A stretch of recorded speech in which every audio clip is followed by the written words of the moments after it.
کیا میں بنی گالہ میں عمران کی اجازت کے بغیر جلسہ کر سکتا ہوں؟ یہ کہنا ہے اویس لغاری کا۔ مزید کہتے ہیں کہ انتظامیہ نے کہا کسی اور جگہ جلسہ کر لیں، دھونس چلائیں گے تو پھر قانون اپنا راستہ لے گا۔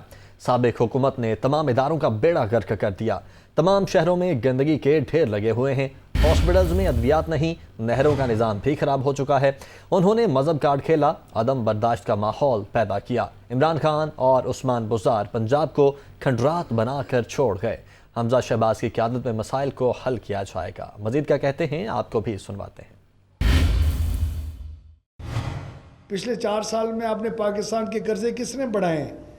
آج جو کچھ بھی مہنگائی ہو رہی ہے، 1 مہینے کی حکومت کو کون قصوروار جی ٹھہرا سکتا ہے؟ پنجاب کی حکومت کو اور اس صوبے کو کھنڈرات کے حالات میں چھوڑ کے گیا پی ٹی آئی کا عمران خان اور عثمان بزدار۔ صوبے بھر کے اندر کوئی آپ کا شہر، town committee, municipal committee, municipal corporation آج گندگی کے ڈھیر لگے ہوئے۔ ابھی ہم نے پریزنٹیشن لی ہے، ہسپتالوں کے اندر دوائیاں نہیں ہیں، مشینری ختم ہوئی ہوئی ہے، نہروں کا نظام نہیں ہے، واٹر سپلائی اسکیمیں بند ہیں۔ اس کا تو نام ہی عمران برباد خان ہونا چاہیے۔